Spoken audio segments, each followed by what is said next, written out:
തുടരുമുള്ള ആ ഒരു അംബാസിഡറിന് അത്രയും രീതിയിലുള്ള ഇമ്പോർട്ടൻസ് കൊടുത്തിട്ടുണ്ട്. ആ വണ്ടിനെ ഡിപ്പെൻഡ് ചെയ്തുകൊണ്ടാണ് എല്ലാം പോകുന്നത്. ആ മോന്റെ ഡെഡ് ബോഡി അവസാനം ആ വണ്ടി തന്നെ ആൾ ഉപേക്ഷിക്കുകയാണ്. പിന്നെ വെള്ളാനകളുടെ നാട്, അതെ, റോഡ് റോളർ അതും ഇപ്പൊ ശരിയാക്കി തരാം. കുഞ്ചാക്കോ ബോബന്റെ സ്പ്ലെൻഡർ അത് ഭയങ്കര ട്രെൻഡായിരുന്നു. പക്ഷെ പടത്തിൽ ഉടനീളം അതൊരു ക്യാരക്ടർ നമുക്ക് ചിലപ്പോൾ പറയാൻ പറ്റില്ല. ഓട്ടോയിലെ ഓട്ടോറിക്ഷ, അതിനകത്ത് ഓട്ടോറിക്ഷയാണ് മെയിൻ ആയിട്ട്. മലയാള സിനിമയില് ഒരുപാട് വണ്ടികളുണ്ട്. അതായത് നമ്മുടെ സിനിമയിൽ അഭിനയിക്കുന്ന നടന്മാരുടെ കൂടെ ഒരു ക്യാരക്ടറായിട്ട് ഒരു വണ്ടി കൂടെ ഉണ്ടാവും. അങ്ങനെ ഒരുപാട് സിനിമകളുണ്ടല്ലേ? അങ്ങനെ പറയുമ്പോ ആദ്യം ഏത് സിനിമയായിരിക്കും ഓടി വരുന്നത്? ഓഫ് കോഴ്സ് താമരാശം. അത് പേര് പോലും ഒരു ക്യാരക്ടറിന്റെ പേര് പറയുന്ന പോലെയാണ്. അത് ആ പടത്തിൽ അങ്ങനെയാണ് യൂസ് ചെയ്തിരിക്കുന്നത്. താമരാക്ഷമുള്ള ബസ്. അതെ, അതാണ് എല്ലാ മലയാളികൾക്കും ആദ്യം ഓർമ്മ വരുന്നത്. ഓഫ് കോഴ്സ് ആ ഒരു ബസ് ആയിരിക്കണം. കാരണം അതിനകത്ത് എനിക്കത് കാണുമ്പോഴൊക്കെ ഇങ്ങനെ കൊതി വരുമായിരുന്നു. എനിക്കൊരു ബസ്സിൽ ഇതേപോലെ ഫുഡൊക്കെ കുക്ക് ചെയ്ത് അങ്ങനെയൊക്കെ നിക്കണോന്നൊരു കൊതിയൊക്കെ തോന്നാറ്. അതുപോലെ ഒരു ഫ്രണ്ടും കൂടെ വേണം. അതെ, അശോകൻ ചേട്ടനെ പോലെ ഒരു ഫ്രണ്ടും കൂടെ ഉണ്ടെങ്കിൽ ഫണ്ണായിരിക്കും. അതിനകത്ത് എലി ഓടിക്കുന്ന സീൻസും കാര്യങ്ങളും ഒക്കെ എപ്പോഴും നമ്മുടെ മെമ്മറിയിലുള്ള അവരവിടുന്ന് ഫുഡ് കുക്ക് ചെയ്യുന്ന സാധനം, ആ പാട്ട്, ഓരോ അതെ ഒരു കല്യാണത്തിന് പോകുന്ന സീനാണ് ഏറ്റവും കൂടെ. വാഴയും കുറെ ചെടികളൊക്കെ വെച്ചിട്ട് പോകുന്ന സീനൊക്കെ, ആ ഒരു വണ്ടി ഓർക്കുമ്പോഴേ എനിക്ക് ആ സീൻ ഓർമ്മ വരും. മറ്റേ വരനെ ഒരുക്കി കുളമാക്കി കൊണ്ടുപോകുന്നതും കാര്യങ്ങളും ഒക്കെ ആദ്യം ഓർമ്മ വരുന്ന സീന് അത് തന്നെയായിരിക്കും. പിന്നെ ഇനി ഇക്കാലത്തോട്ട് വരുമ്പോ ആദ്യം നമുക്ക് വരുന്ന ഒരു ടാറ്റാ സുമോ കണ്ണൂർ സ്ക്വാഡില് അതും വല്ലാത്തൊരു ഒരു ക്യാരക്ടർ തന്നെയായിരുന്നു ആ മൂവിയിൽ വരുന്നത്. അതെ, പോലീസ് ടീമിന്റെ കൂടെ തന്നെ പോലീസ് വണ്ടി. പോലീസ് ടീമിന്റെ ഒരു എന്താ എപ്പോഴും എല്ലാത്തിനും ജേർണിയിലും കൂടെ ഉണ്ടായിരുന്ന ഒരു വണ്ടിയായിരുന്നു ടാറ്റാ സുമോ. അതുപോലെ നമ്മുടെ തുടരുമില്ല അംബാസിഡർ, അത് കുറച്ചും കൂടെ എനിക്ക് തോന്നുന്നു എല്ലാരും ശ്രദ്ധിച്ചൊരു, അല്ലെങ്കിൽ ആ സിനിമയിൽ കുറച്ചും കൂടെ ഇമ്പോർട്ടൻസ് ഉള്ള ഒരു കാരണം ആ ബെൻസ് ആ ഒരു വണ്ടിയായിട്ടുള്ള അറ്റാച്ച്മെന്റ് അത്ര വേറെ ഒരാൾക്കും ആ ഒരു വണ്ടി കൊടുക്കില്ല. അങ്ങനത്തെ ഉള്ള രീതി സ്വന്തം മകന് പോലും കൊടുക്കില്ല. അങ്ങനെ ഭയങ്കര ഇമ്പോർട്ടൻസ് കൊടുത്തിട്ടുള്ള ഒരു വണ്ടിയാണ്. അങ്ങനെ പറയുമ്പോ തന്നെ പുലിമുരുകനിലുണ്ട്. അതെ, ആ ഒരു പുലിമുരുകനിലുണ്ട് ആ വണ്ടിയും അങ്ങനെ ആർക്കും കൊടുക്കില്ല. തുടരുമില് അതിലാണ് മകന്റെ ബോഡി കൊണ്ടുപോകുന്നത്. ഏറ്റവും ക്രൂഷ്യൽ ആയിട്ടുള്ള സീൻസ് മൊത്തവും ഈ കാറ് കൂടെ. ആ വണ്ടിനെ ഡിപ്പെൻഡ് ചെയ്തുകൊണ്ടാണ് എല്ലാം പോകുന്നത്. ആ മോന്റെ ഡെഡ് ബോഡി അവസാനം ആ വണ്ടി തന്നെ ആൾ ഉപേക്ഷിക്കുകയാണ് അവിടെ വെച്ച്.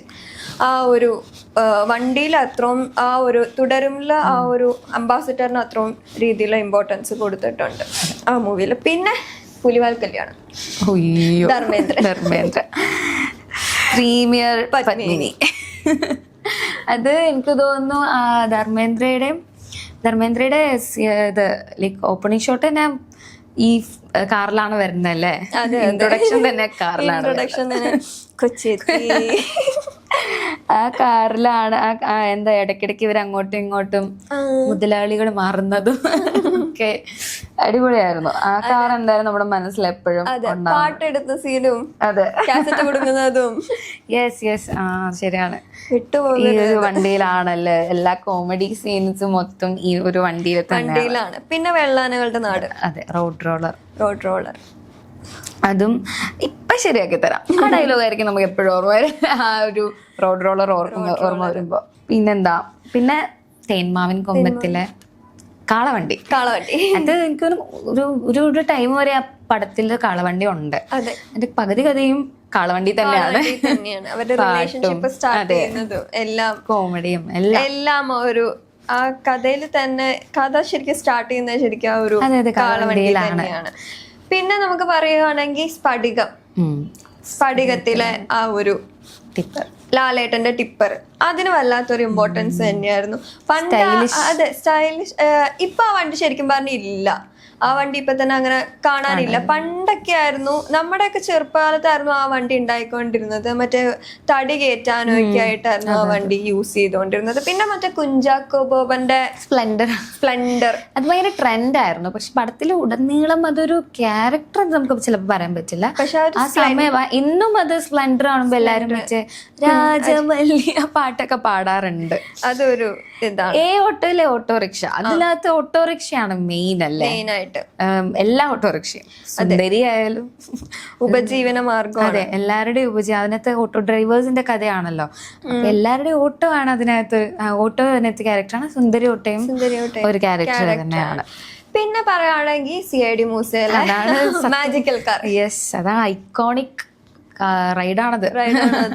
എടുത്തു പറയേണ്ട ഒരു വണ്ടിയാണ്. കാരണം ആ വണ്ടിയിലെ ക്ലൈമാക്സിലെ സീന് നമ്മളെല്ലാരും ആഗ്രഹിച്ചിട്ടുണ്ടാവും അതുപോലത്തെ ഒരു വണ്ടി കിട്ടിയാൽ കൊള്ളായിരുന്നു എന്നുള്ള രീതിയിൽ നമ്മളെല്ലാരും ആഗ്രഹിച്ചിട്ടുണ്ടാവും. കാരണം എന്താന്ന് വെച്ച് കഴിഞ്ഞാൽ അതിനകത്ത് ഇല്ലാത്ത സാധനങ്ങളില്ല. ഗോലി വരുന്നു, മുളക് പൊടി വരുന്നു, മറ്റേ ഓയിൽ വരുന്നു, എല്ലാ കാര്യങ്ങളും ഇങ്ങനെ വന്നുകൊണ്ടിരിക്കുന്നു. എന്ത് രസം, സത്യം കൊതിയാവും കുറെ സെറ്റപ്പ് ഉള്ള വണ്ടിയൊക്കെ വേണോന്ന്. അതെ അതെ, നമ്മളെല്ലാരും ഒരു കാലത്ത് ആഗ്രഹിച്ചിരുന്ന ഒരു വണ്ടി തന്നെയാണ് ഉറപ്പായിട്ടും. അതുപോലെ വരവേൽപ്പില് ബസ്സായാലും, അതുപോലെ നീലാകാശം പച്ചക്കടൽ ചുവന്ന ബുള്ളറ്റിനൊക്കെ വലിയ പ്രാധാന്യമാണ്. ലൂസിഫർ, അംബാസിഡർ, അങ്ങനെ കുറെ ദ കാർ മൂവിയിലെ മാരുതി, അങ്ങനെ ഒരുപാട് മൂവീസിൽ ഇതുപോലെ ക്യാരക്ടറിന് അത്രയും ഇമ്പോർട്ടൻസ് കൊടുക്കുന്ന വണ്ടികൾ ഉണ്ടായിട്ടുണ്ട്. സോ ഇതൊക്കെയാണ് ഇത്രേ ഉള്ളൂ.